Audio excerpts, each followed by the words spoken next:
السلام علیکم جی۔ اب سنڈے میگزین میں 19 مارچ کو آئی گئی ایک اسٹوری، ایک رشتہ ایک کہانی سے ایک اسٹوری میں اس ویڈیو میں آپ کے ساتھ شیئر کروں گی۔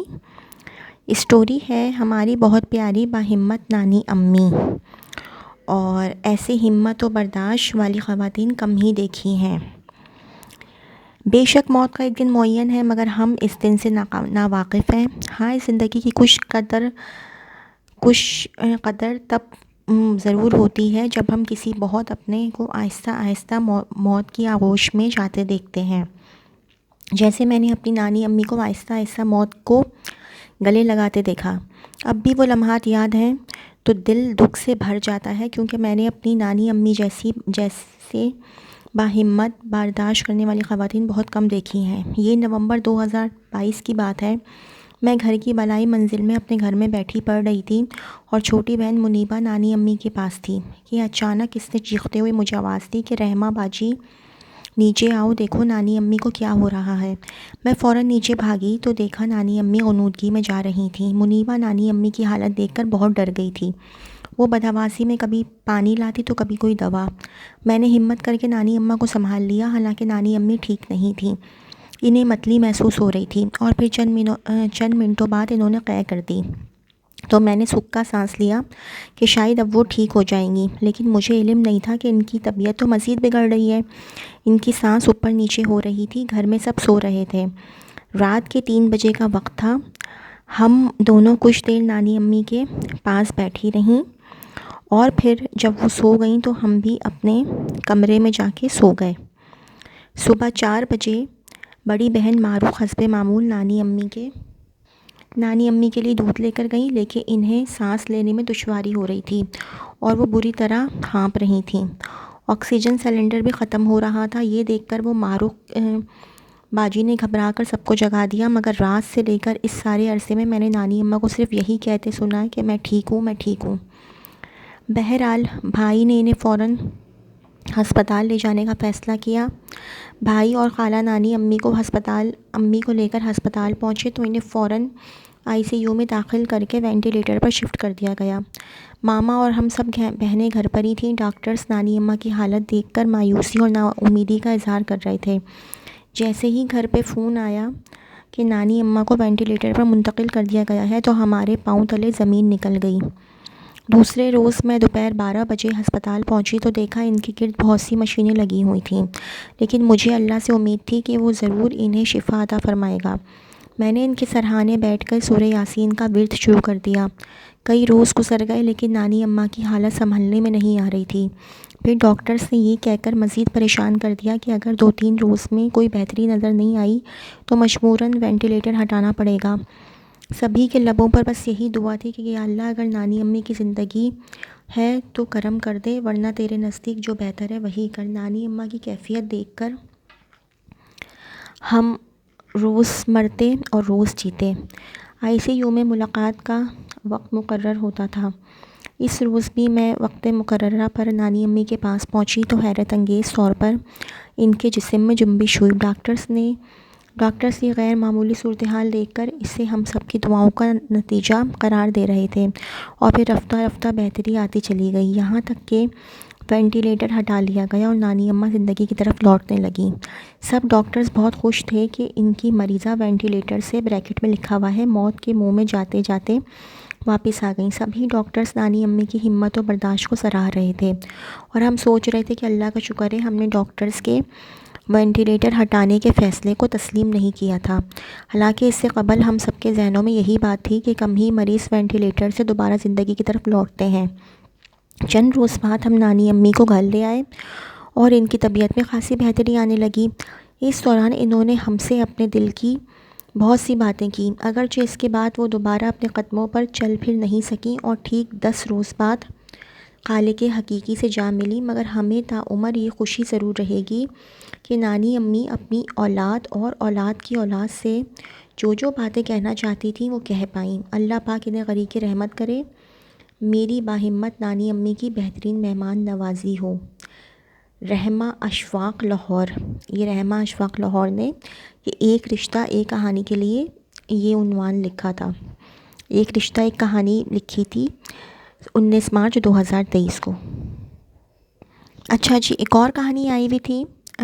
میرے پیارے والد محمد اکبر دنیا داری سے دور تھے، حج بیت اللہ کا سفر پیدل کیا۔ ابا، ابو، بابا کتنے پیارے الفاظ ہیں۔ ایک باپ جو اولاد کو دنیا میں لانے کا سبب بنتا ہے، پھر ساری زندگی اس کے لیے تگ و دو میں گزار کر اور اس کے مستقبل کو سنوارنے بہتر بنانے کے لیے زمانے کی سختیاں صعوبتیں برداشت کرتے بالآخر قبر میں جا سوتا ہے۔ بلا شبہ اللہ تعالیٰ نے والدین کا رتبہ عالی شان بنایا ہے۔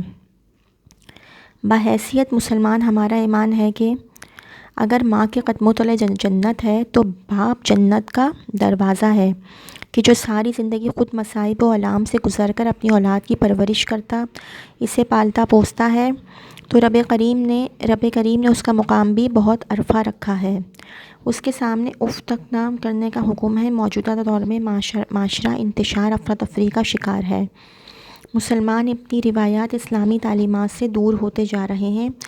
اللہ کی بندگی کے بعد سب سے بڑی نیکی والدین سے اچھا سلوک ہے، جسے مسلمان یکسر فراموش کر چکے ہیں۔ آج اس بات کی اشد ضرورت ہے کہ حقوق العباد سے متعلق اسلامی تعلیمات عام کی جائیں اور خصوصاً اسلامی کی تعلیمات عام کی جائیں اور خصوصاً والدین کے مقام و مرتبے کے متعلق جو احکامات ہیں، انہیں پرنٹ اور الیکٹرانک میڈیا مختلف پروگرامز کے ذریعے عام کریں، نیز معاشرے کے تمام طبقات اس ضمن میں اہم کردار ادا کریں تاکہ مسلم معاشرے میں والدین اور بزرگوں کو ان کا جائز مقام مل سکے۔ مستنصر حسین تارڑ نے کیا خوب کہا ہے کہ ماں کے قدموں تلے جنت ہوتی ہے، لیکن باپ کے قدموں میں صرف پھٹا ہوا جوتا ہوتا ہے، جو اپنی اولاد کی خاطر رزق کمانے میں کھس جاتا ہے۔ میں جب اپنے والد محمد اکبر کی زندگی پر نظر دوڑاتا ہوں تو یہی حقیقت آشکار ہوتی ہے کہ انہوں نے ہمارے لیے وہ سب کچھ کیا جو ان کے بس میں تھا، بلکہ وہ کچھ بھی کیا جو ان کے بس میں نہیں تھا۔ اپنے والدین کے اکلوتے ہونے کی وجہ سے ان کی پرورش بہت ناز و نوم میں ہوئی۔ والدین نے ان کے سارے ارمان پورے کیے۔ ان کا گھرانہ بھی خاصا کھاتا پیتا اور خوشحال تھا۔ میرے دادا محمد عبداللہ قیام پاکستان سے پہلے ہی سے نوابوں کے شہر احمد پور شرقیہ میں مقیم تھے۔ اس زمانے میں شہر کا ہر قسم کا کاروبار ہندوؤں کے پاس تھا، مسلمان برائے نام کاروبار کرتے تھے۔ ایسے میں ہمارے دادا واحد زرگر تھے جو اس شہر میں سونے چاندی کا کام کرتے تھے۔ اس لحاظ سے اگر یہ کہا جائے تو غلط نہ ہوگا کہ میرے والدین منہ میں سونے کا چمچہ لے کر پیدا ہوئے تھے۔ وہ صرف نام ہی کے اکبر نہ تھے بلکہ حقیقی طور پر بھی بڑے دل، بڑے حوصلے اور صبر و استقامت کے پیکر تھے۔ ہر زاویے سے بڑے یعنی اکبر ہی نظر آتے تھے۔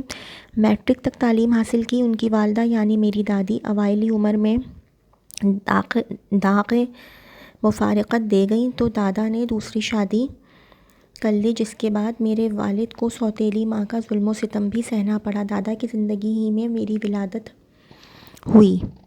میری پیدائش سے 1 سال پہلے ہی ہماری والد کی سوتیلی بہن دنیا میں آئیں۔ دادا فوت ہوئے تو والد صاحب نے سوتیلی ماں اور سوتیلی بہن کی ذمہ داری سنبھال لی۔ دادا کی وفات کے بعد مالی پریشانیوں نے گھیرا تو والد صاحب نے کپڑے کی دکان کھول لی، مگر اپنی افتاد تباہ اور ناز و نعم میں بچپن گزارنے کے بعد دکان کے معاملات چلانے میں دشواری ہونے لگی تو ایک شخص کو صرف خدمات کے عوض برابر کا حصہ دار بنا لیا۔ والد صاحب چونکہ شروع ہی سے دیندار تھے، زیادہ تر وقت اللہ والوں اور علماء کی صحبت میں گزارتے، اس لیے دکان تو کم ہی وقت دے پاتے، ہمہ وقت دینی معاملات ہی میں مصروف رہتے۔ ہمیں بھی قرآن مجید پڑھنے اور اس پر عمل کرنے کی سختی سے تاکید کرتے۔ والد صاحب کے شب و روز کاروبار سے بالکل بے پرواہ ہو کر اللہ کرنے میں صرف ہونے لگے تو اس عدم دلچسپی کا ان کے حصے دار نے خوب فائدہ اٹھایا اور دکان پر مکمل طور پر قابض ہو گیا۔ اس دوران والد صاحب نے حج کا قصد کر لیا اور بیت اللہ جانے کے لیے معلومات اکٹھی کرنا شروع کر دیں۔ زیادہ راہ نہ ہونے کے باوجود وہ حتمی فیصلہ کر چکے تھے کہ چاہے کچھ بھی ہو جائے حج پر ضرور جائیں گے، حالانکہ ان دنوں حجاز مقدس کا سفر انتہائی مشکل تھا۔ صرف بحری جہازی سعودی عرب جانے کا واحد ذریعہ تھا۔ وہ بحری جہاز کے ذریعے حج پر جانے کا سوچ ہی رہے تھے کہ انہیں پیدل حج پر جانے والے قافلے کا علم ہوا۔ انہوں نے فوراً اس قافلے سے رابطہ کیا اور ان کے ساتھ شامل ہو گئے۔ اس موقع پر اللہ تعالیٰ نے ان پر اور قافلے پر خصوصی رحمت کی۔ وہ کبھی بسوں کے ذریعے کبھی پیدل سفر کرتے، غاروں میں چھپتے چھپاتے ملکوں کی سرحدیں پھلانگتے، جان جھوکوں میں ڈال کر مہینوں بعد حجاز مقدس جا پہنچے۔ اس طرح طویل صبر آزما سفر کے بعد حج ادا کیا اور اپنی دلی مراد پوری کی۔ ان کی حج پر جانے کے بعد ساری ذمہ داریاں مجھ پر آن پڑیں۔ دکان کا حصے دار ہر ہفتے چند روپے خرچ کے لیے دے دیا کرتا جس سے گھر کے اخراجات بمشکل پورے ہوتے۔ کہاں بٹیر اور مرغیاں کھانے کو ملتی تھی اور کہاں کھجور یا نمک مرچ کے ساتھ روٹی نصیب ہوتی۔ ان کٹھن حالات میں ہماری والدہ نے ہمت سے حالات کا مقابلہ کیا اور تمام تر مصائب صبر اور حوصلے سے برداشت کیے۔ ان سے ہم نے حقیقی طور پر مشکلات کے باوجود زمانے میں زندگی گزارنے کا ڈھنگ سیکھا۔ والد کی عدم موجودگی اور معاشی تنگی کے باوجود انہوں نے کبھی اف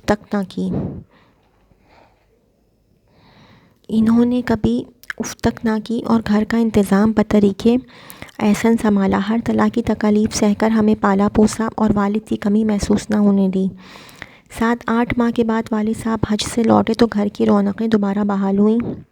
ان کی اذکار و عبادات سے رغبت دو چند ہو گئی تھی اور انہوں نے دنیا اور ما فیہا سے کٹ کر صرف مالک کائنات سے لو لگا لی تھی۔ ہر وقت زبان پر نعت رسول صلی اللہ علیہ وسلم ہوتی اور آنکھیں آشکار نبی کریم صلی اللہ علیہ وسلم کی محبت اور دوبارہ مدینہ منورہ میں حاضری کی تڑپ دیدنی تھی۔ دکان پر قبضے کے بعد کاروبار تو پہلے ہی صفر ہو کر رہ گیا تھا، جمع پونجی کوئی تھی ہی نہیں۔ گھر میں فاقوں کی نوبت آ گئی تو والد نے پھلوں کا ٹھیلا لگایا، مگر اس میں بھی ناکامی کا سامنا کرنا پڑا تو ختم کر کے پھلوں کی چھابڑی اٹھا کر محلے کی گلیوں میں بیچنے لگے، مگر اس سے طویل کنبے کے اخراجات کہاں پورے ہونے تھے۔ والد صاحب کے چچا جو ریٹائرڈ ڈی ایس پی تھے اور والد کے سسر بھی اپنے بھتیجے سے بے پناہ محبت کرتے تھے۔ انہوں نے جب والد صاحب کو اس طرح چھابڑی اٹھا کر محلے گھومتے دیکھا تو ان سے کہا، چھابڑی نہ اٹھاؤ، میں کچھ رقم دیتا ہوں، کاروبار کر لو۔ مگر وہ کسی کے دستے نگر نہیں رہنا چاہتے تھے۔ بطور قرض رقم لینا بھی گوارا نہ کیا کہ محنت میں کیا آر ہے، یہ تو سنت رسول صلی اللہ علیہ وسلم ہے۔ بہرحال یوں کسب پرسی ہی میں گزر بسر ہوتی رہی۔ والد صاحب انتہائی دیندار اور خوددار شخص تھے۔ مزاج سے قدرے سخت تھے مگر انتہائی نرم دل اور مہربان و شفیق بھی تھے۔ کسی کو تکلیف میں دیکھ کر برداشت نہ کر پاتے اور حالات کی تنگی کے باوجود اس کی مدد کر کے خوش ہوتے۔ وہ راسخ العقیدہ مسلمان تھے۔ حق سچ فطرت میں کوٹ کر بھرا ہوا تھا۔ مظلوم کے ساتھ شانہ بشانہ کھڑے نظر آتے۔ دنیا کی چاہت ان میں ذرہ بھر بھی نہ تھی، کسی کے روپ میں نہ آتے اور زبان سے کلمہ حق کے علاوہ کچھ ادا نہ ہوتا۔ اولاد کی خواہش پوری کرنے میں فرحت محسوس کرتے تھے۔ ہم سب کو نماز کی سختی سے تاکید کرتے۔ فجر کی نماز کے بعد اپنے ساتھ بیٹھا کر خطبہ قرآن مجید کا ایک سپارہ پڑھتے اور ہمیں بھی پڑھنے کا حکم دیتے۔ صبح کی نماز کے لیے ہم میں سے کوئی اٹھنے میں ذرا بھی سستی کرتا تو اس پر پانی ڈال دیتے۔ انہوں نے گھر کے پاس ہی ایک چھوٹی سی کچی مسجد کی دیکھ بھال اور صفائی ستھرائی کی ذمہ داری سنبھال رکھی تھی۔ تہجد کی نماز وہیں ادا کرتے اور پھر صبح کی اذان دیتے اور نماز کے بعد گھر لوٹتے۔ زندگی یوں ہی سرد گرم سہتے گزر رہی تھی۔ میں 8ویں جماعت تک پہنچ چکا تھا اور اپنے اسکول کے اخراجات خود ہی ٹافیاں، بسکٹ اور پینسل کاپیاں وغیرہ بیچ کر پورے کرتا۔ اسی دوران والد صاحب اچانک بیمار پڑ گئے۔ ان کا علاج معالجہ ہوتا رہا لیکن دن بدن کمزوری بڑھتی چلی جا رہی تھی۔ ایک روز بہت اداس بیٹھے تھے، آنکھوں سے آنسو رواں تھا۔ والدہ نے پوچھا تو پہلے تو خاموش رہے، پھر گویا ہوئے، میرے ابا اور اماں مجھے لینے آئے ہیں۔ جنوری 1969 کا تیسرا ہفتہ تھا، جمعے کا دن تھا۔ والدہ سے کہا کہ کپڑے وغیرہ دھو لو، کل ہمارے گھر مہمان آئیں گے۔ یقیناً یہ وہ اشارے تھے جو اللہ کے نیک بندوں کو قبل از موت ملتے ہیں، مگر ہم ان سے نابلد ہوتے ہیں۔ ان دنوں خیرپور میرٹھ سے میری ایک بہن اور خالہ زاد بہنوئی ہمارے گھر آئے ہوئے تھے۔ اگلی صبح انہیں واپس جانا تھا، لیکن والد صاحب نے بصد اصرار روک لیا۔ رات 12:30 بجے باتھ روم سے نکلتے ہوئے کمزوری اور نقاہت کے باعث لڑکھڑا کر گرنے ہی لگے تھے کہ بہنوئی نے انہیں تھام لیا اور بستر پہ لٹا دیا۔ بستر پر لیٹتے ہی اس قدر زور سے لفظ اللہ کہہ کر پکارا کہ میں دوسرے کمرے سے ہڑبڑا کر اٹھ کھڑا ہوا۔ گھبرا کر ان کے پاس پہنچا تو اسی وقت انہوں نے اپنی جان آفریں کے سپرد کر دی۔